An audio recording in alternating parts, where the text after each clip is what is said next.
Hello students, my name is Gandharva Hemant Pednekar, Research Associate, School of Development Studies, Tata Institute of Social Sciences, Mumbai. I will be discussing about the module on consequences of international migration. In this module, we will learn about consequences of international migration, socio-economic consequences, the relation between immigration, remittances, and poverty, health, education, maternal healthcare services. Migration is a complex human process which has been in practice since ages and refers to permanent change of usual place of residence. People migrate from one place to another in search of livelihood and for better standard of living. International labor mobility is a means to secure a better life for the migrants and their families, and India is no exception to it. Globally, it is estimated that around 214 million people were international migrants, constituting about 3% of the world population. The share of international migrants in the world's population has remained remarkably stable at around 3% over the past 50 years, despite factors that could have been expected to increase flows.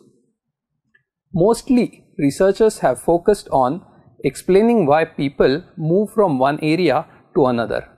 Since last 1 century, economists and social thinkers and researchers have debated the initiation and perpetuation of migration. Basically, 3 types of levels or theories, which are micro, meso, and macro level, are generally found in the literature regarding association between migration and remittances and its linkages with development. Micro level theories like Lee's theory of push-pull factors, behavioral models, neoclassical migration theory, etc. focus on individual migration decisions. Macro level theories like social capital theory, network theory, new economics of labor migration, etc. look at aggregate migration trends and explain these trends with macro level explanations. The meso level theories like dual labor market theory, world system theory, etc. is in between the micro and macro level, that is on the household or community level, and can explain both causes and perpetuation of migration. International migration plays a significant role in reshaping the social circumstances of immigrant households, and the most tangible of these are remittances, the income that migrants send home. Remittances is directly related with development of sending places and provide much needed resources for immigrant households to achieve that optimal balance between coping with immediate needs and challenges, minimizing risk, and creating opportunities for future. In the socio-economic consequences, we can see that migration is a decision that affects the welfare of the household, the home community, and in the end, the whole community or economy in various ways. Income is one driver, with people migrating in search of paid employment. Early studies have also reported that migration can lead to positive change in both sending and receiving areas. Migration can help to reduce poverty or to halt the slide into poverty. It also helps tighten rural labor markets.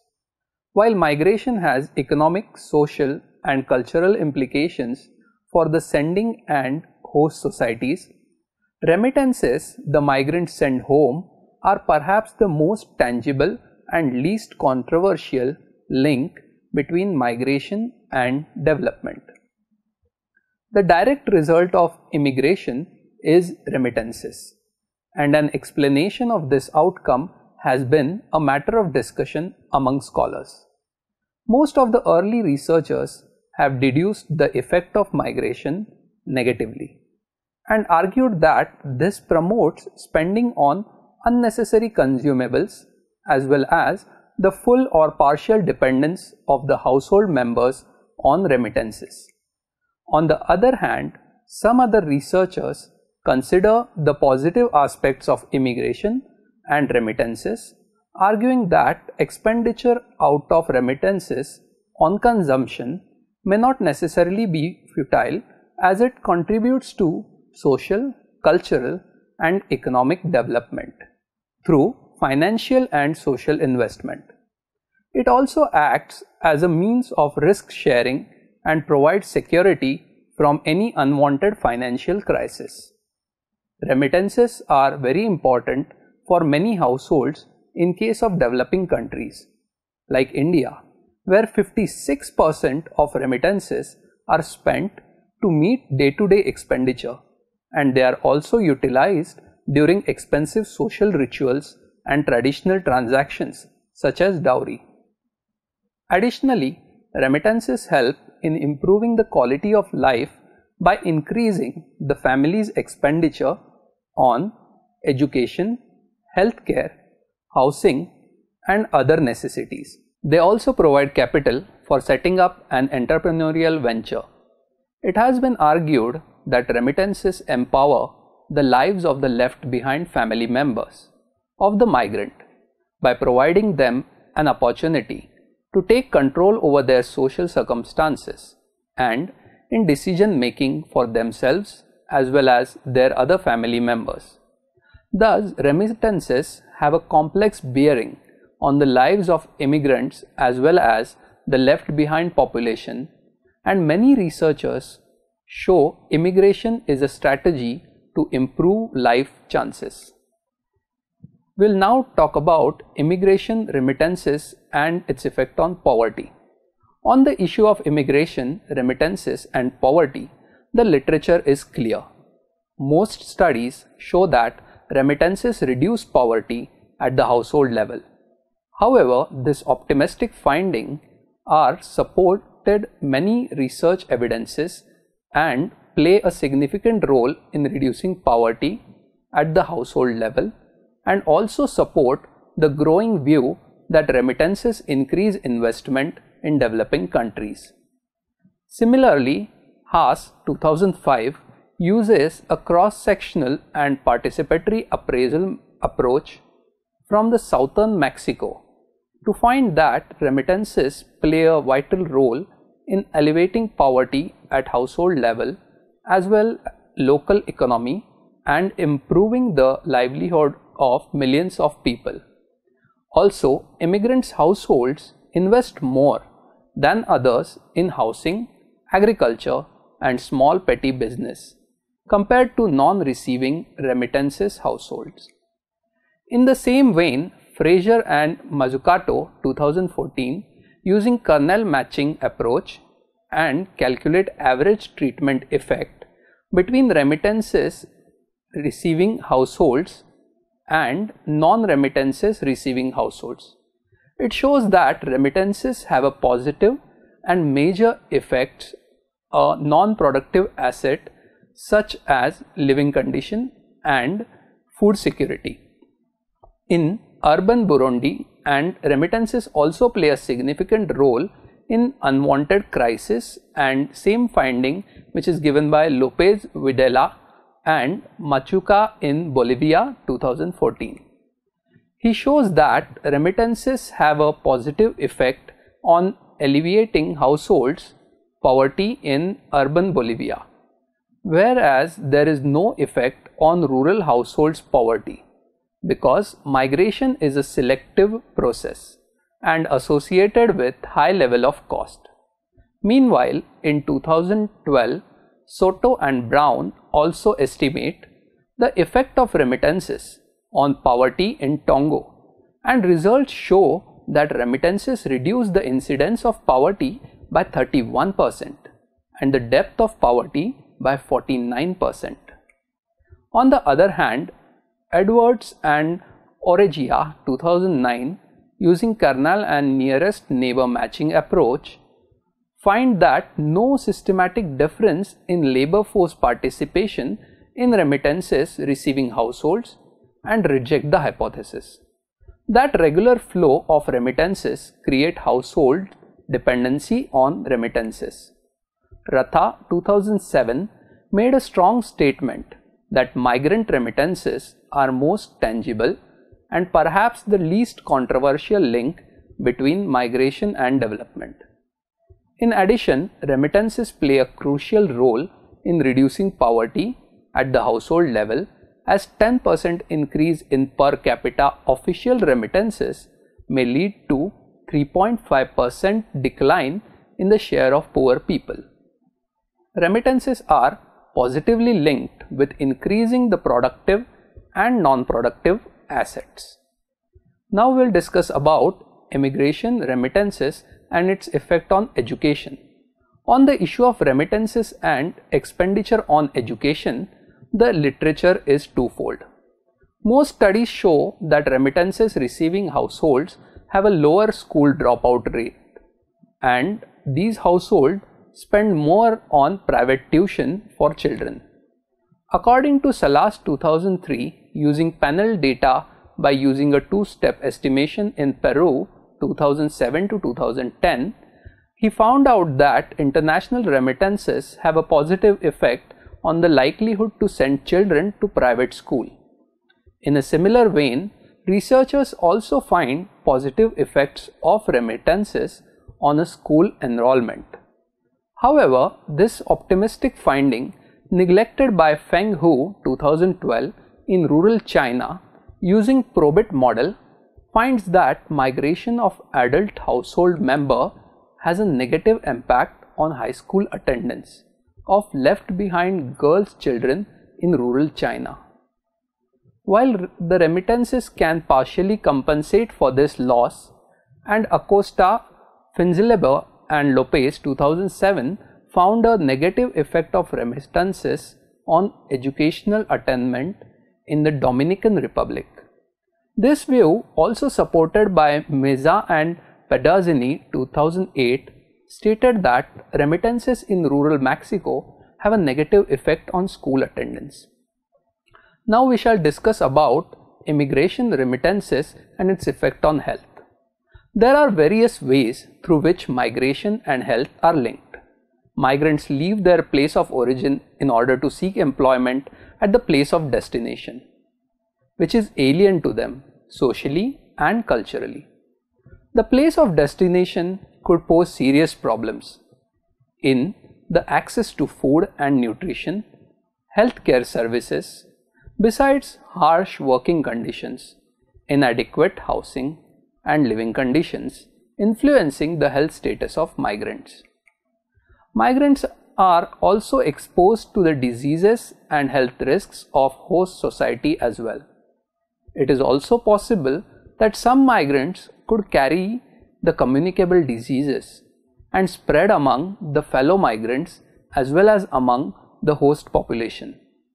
The diseases like tuberculosis, polio, HIV/AIDS, various forms of influenza, etc.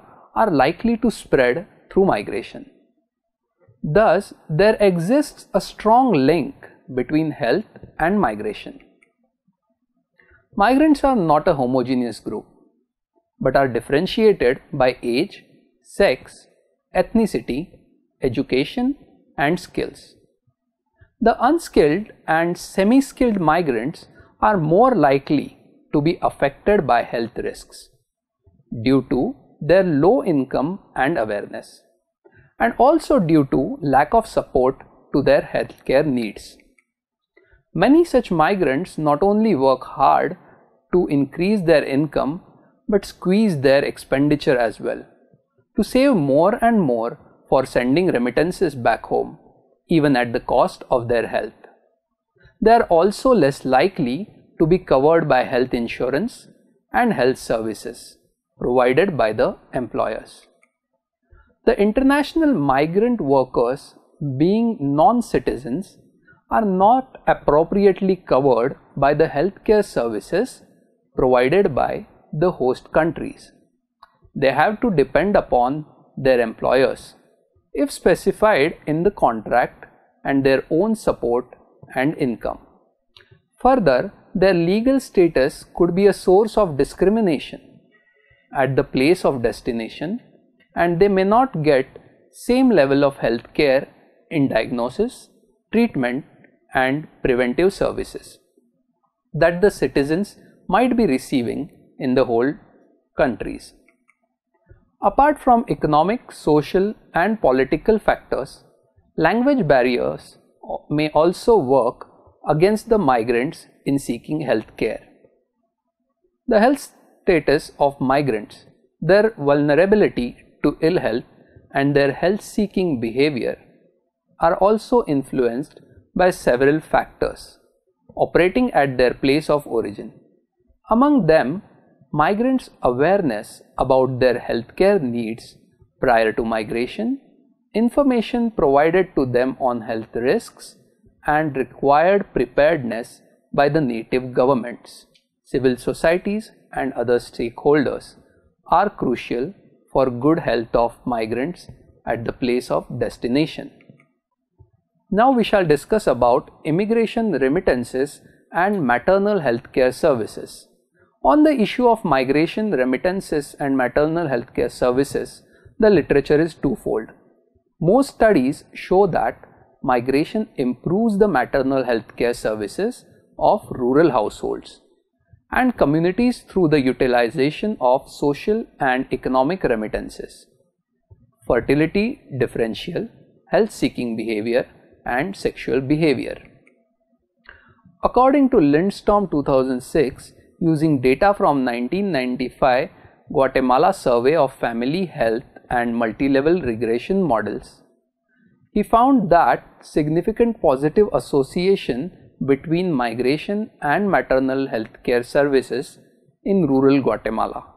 Similarly, Canayoponi and Donato 1999 in a study of Mexico-US migration find evidence that suggests migrant remittances lower infant mortality in the long run through the cumulative effect of remittance flow on household spending and community development. According to Zakaria, Matthew and Irudaya Rajan 2001, using the Kerala Migration Survey, it finds that the receipt of international and internal remittances is associated with greater use of private hospital facilities to healthcare services and a threefold increase in the use of private hospitals for antenatal care and safe delivery.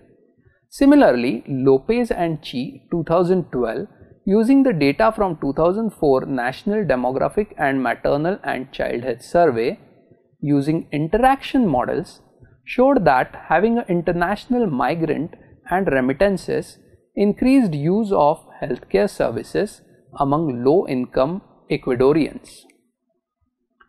Hildebrandt and Mackenzie 2004 also find overall improved health outcomes in migrant families. In the same vein, Drea, Lopez and Olmedo 2005 link remittances to the acquisition of healthier conditions, and they show that decreases in infant mortality rates due to remittances can be further explained as resulting from the acquisition of better infrastructure through monetary remittances. International single male migration has a profound impact on the left behind women, in addition to impact on standard of living in households. The influx of remittances helps in improving their status on hand, self-esteem and confidence on the other. Long physical separation coupled with accumulated workload and responsibilities may increase the mental stress on the left behind women. Some of the studies have highlighted that male migration has negative impact on family in terms of family dissolution, psychological stress on women, and breakdown of traditional family system. On the other hand, studies conducted in Kerala, India, on left behind wives of immigrants to Gulf countries noted that after immigration of males women had to take up major responsibilities and decisions as well as interact with outside world, which they had may never done before, and greater involvement of left behind wives in decision making, which ultimately increased their status in family and society. Thank you. Zakaria and Irudarajan 2014 also showed in the table on household remittances during 1998 to 2014.